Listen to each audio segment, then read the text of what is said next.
Hello and welcome to Sports Talk. I'm your host for today's show, Jamie Koepp, and welcome to Sports Talk. Our guest is Ryan Reischel. He's I'm going to say a tennis legend in the Madison area, being at a couple different schools for a number of years, and it's going to be a great show. This is probably going to go much different than just tennis, though. Ryan, thanks for being here today. Thanks, Jamie. Great to be here.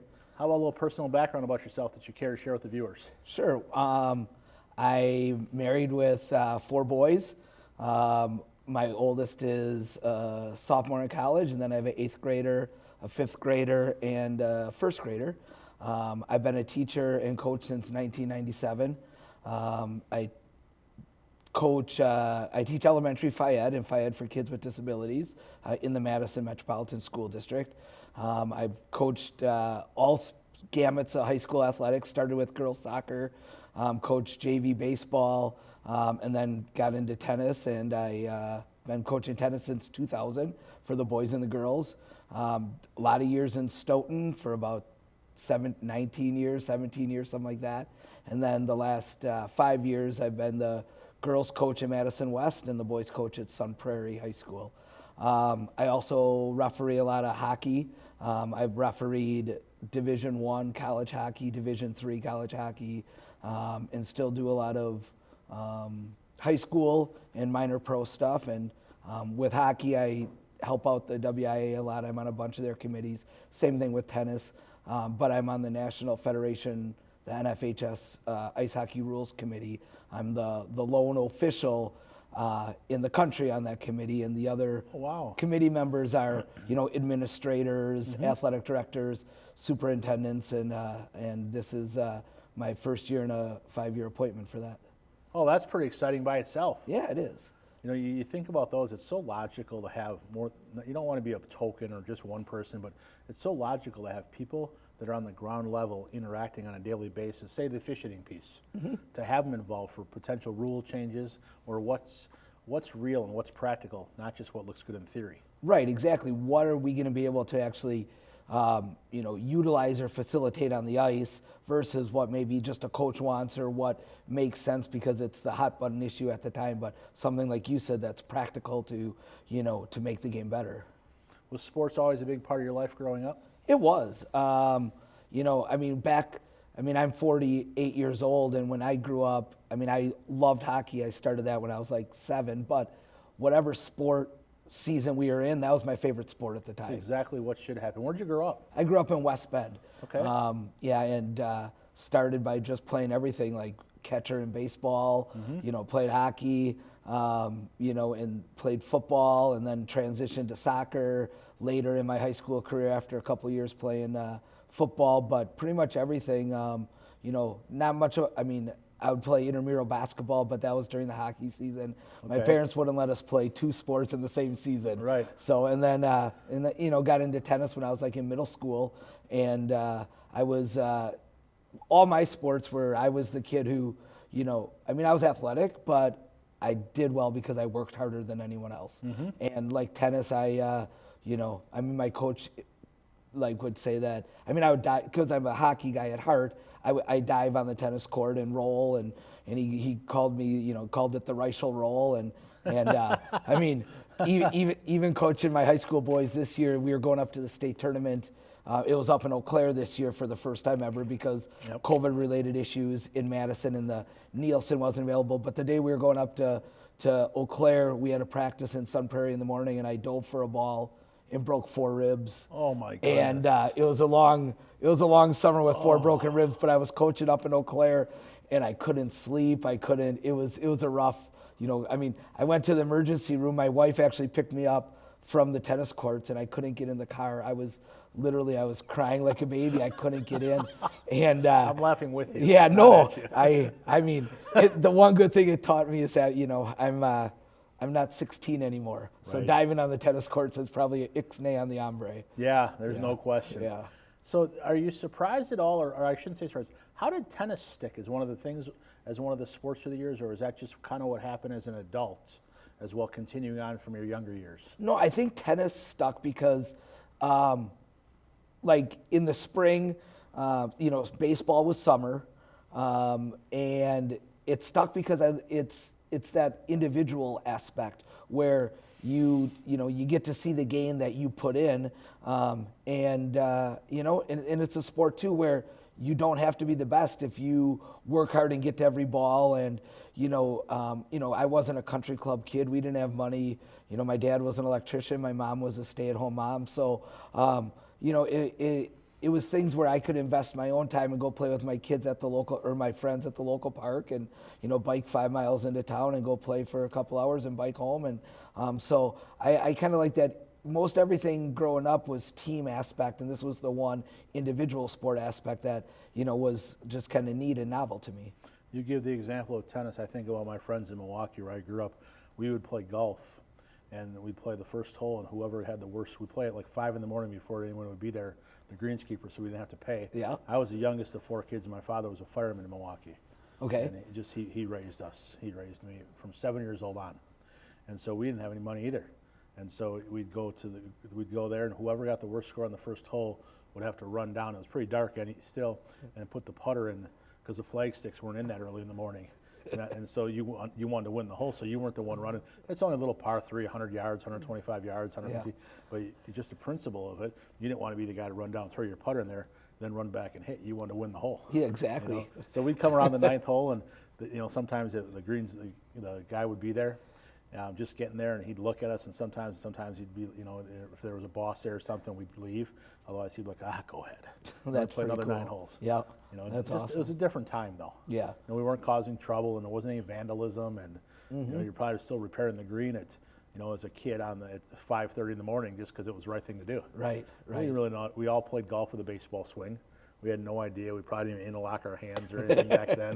It was like a baseball instead of interlocking, but it really makes you who you are. So you talk about riding the bike. To do that, so many of those informal interactions of playing sports is kind of what makes you as an adult.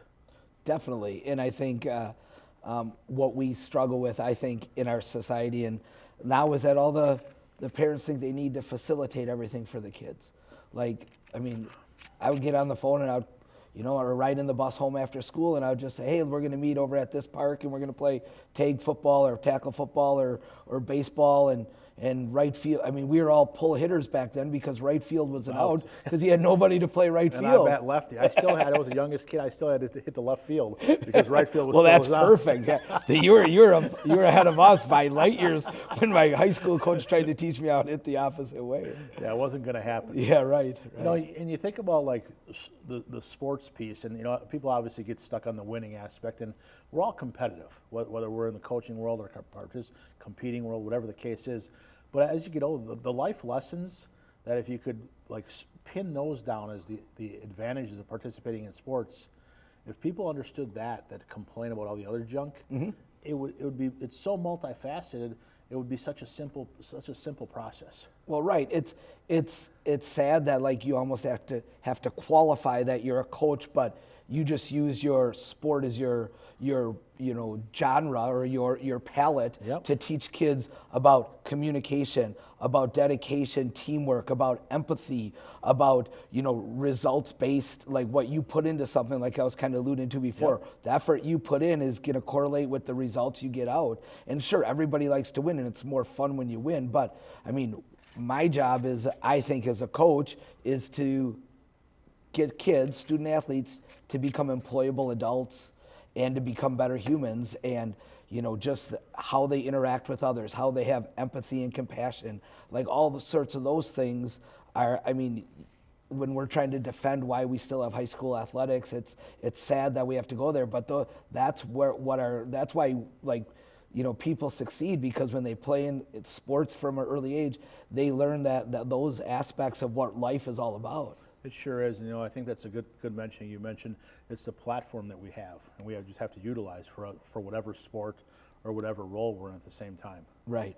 Which is kind of neat in a lot of ways, but the defending part, there's it's just we're in a tough time where there's parents too involved and very involved, and I think of employment-wise, if all things were equal and someone participated in some type of team activity or someone didn't, the nod's going to the experience of having done that. Yeah. in a lot of positions. And it's not just because it's a lot of things you mentioned, the work ethic and the selflessness and the teamwork, but it's also persevering through adversity and having lost and having had to accept like losing or having to accept not being successful on the scoreboard or something. Because being humble winning is one thing, Right. but it's you can really see sore losers at a lot of different ages. Well, I think that defines people how they handle losing more so, because I mean more parts of your life are setbacks. Right. Like, I mean, there's always positives, but how you handle adversity and negativity and not just I mean, it's easy to be a good winner.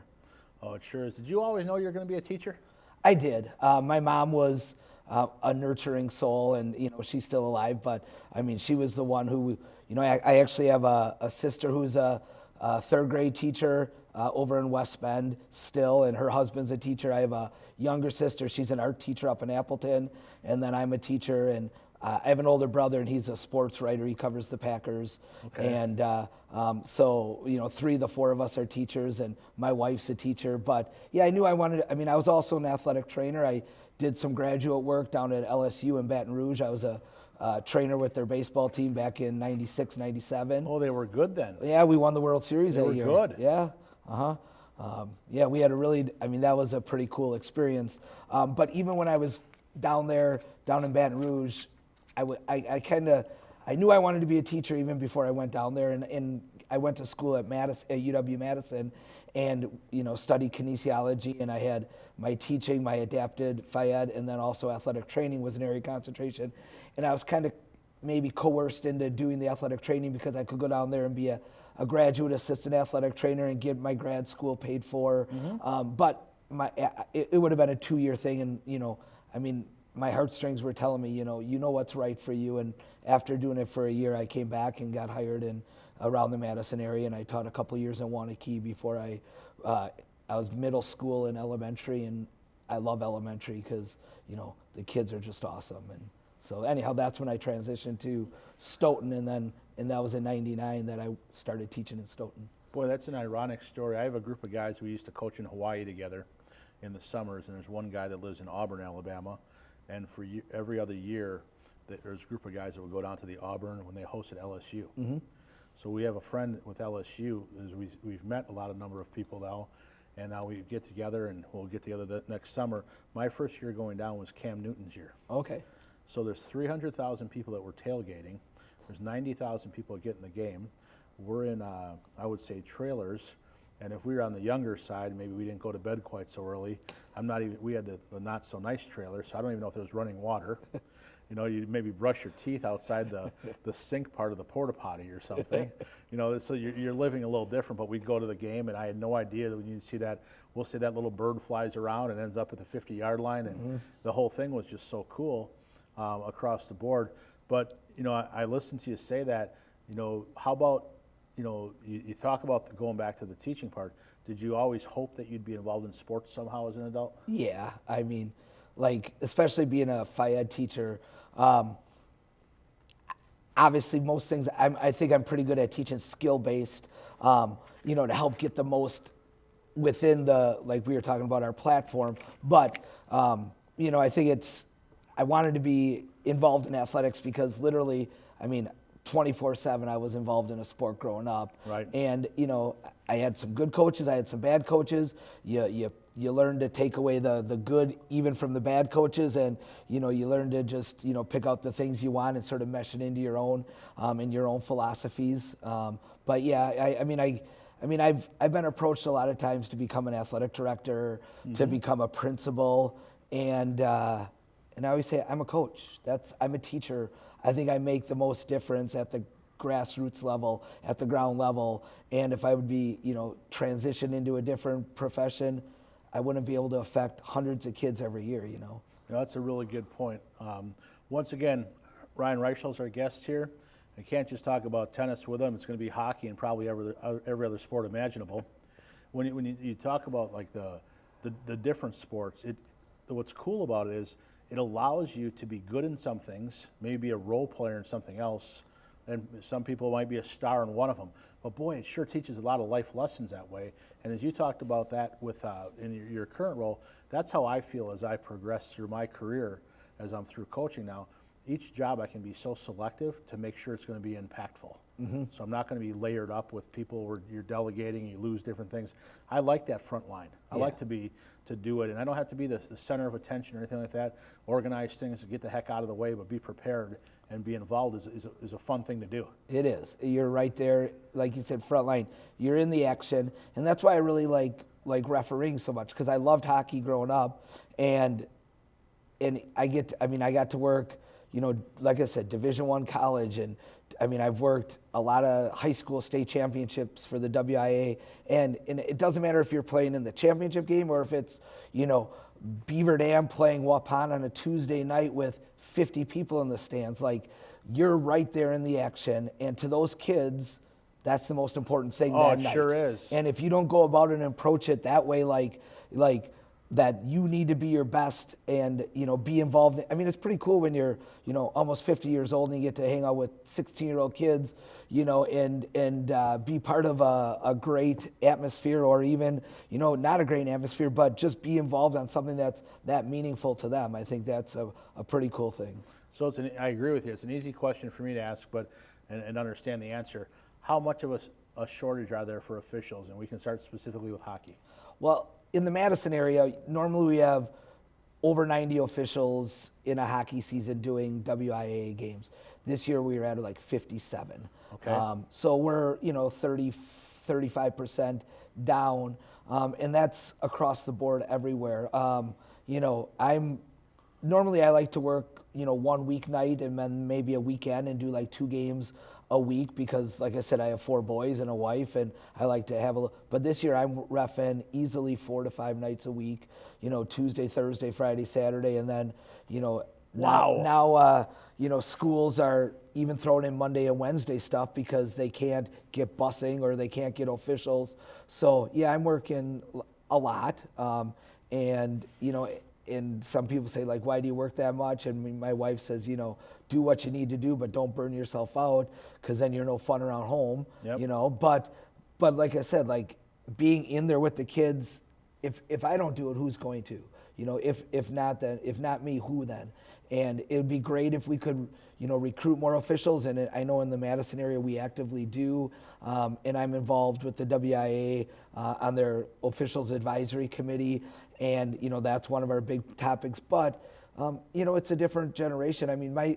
As much as I love my dad, I was used to being yelled at as a kid, not with swear words or anything, right. but we knew that what my dad said. There was a line and you knew who was in charge. Exactly. And I think it's a little, and so like, if I do get a little abuse from a crowd or a coach, like, it can roll off my skin a little bit easier, but it's not quite the same today. Like, kids aren't used to that sort of parenting or coaching.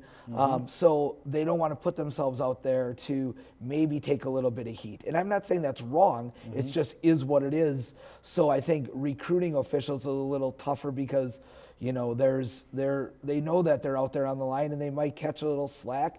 And, it's not right for anyone to, nobody comes into your job and walks into your athletic director office and berates you and says, like, hey, you missed an exclamation point or a period on this sentence, or, hey, you've put the wrong, dollar amount on the contract to this school. But, it's kind of like that way in officiating, where people think they have that right to do that. And so I can understand why, the younger generation doesn't want to, step into that ring. But it's a serious issue across the whole country. It is, and so much bigger than just hockey too. The shortage is just so big, and you think about the parents. Like, we try to get a lot of our parents, once the kids graduate as seniors, to get them in then coaching or officiating lower levels or freshmen or something, because they've been around the game 13 years. They really know the game, even if in the stands they don't always give the impression they know the game. As they're calling for various things, but from the referees. But I think the same way, years ago, like, we grew up, my father would have never yelled at a referee. Yeah. And if I would have yelled, I probably would have got it twice as hard getting home. Right. When I got home. But now it almost seems like there's an entitlement to a certain extent to, like, express your displeasure. Yeah, 100%. Just like if you get in trouble at school, you were more scared to go home and hear what mom and dad had to say or how they handled it. I think one of those driving issues with the entitlement piece is parents. when we were growing up, we didn't like pay all this exorbitant amount of money. Like we played Little League, and it was centralized around your town that you grew up in, and it might have cost $25 or something. Even hockey, Gosh knows you sold 100 zillion candy bars totally to get a catcher's mitt or right, something. exactly, right. But I think part of the piece is like parents like are investing so much money that they feel entitled that they should get their kids should be either better or they have the right to jump on like officials. An expected return. Yeah, right. Type thing. Right. I think of all the sports, youth sports, with my kids. Even I'll use Watertown as the example. And the various sports pick every sport, and then you go to Lake Geneva, you go to Chicago, you go to Indiana, all these far places.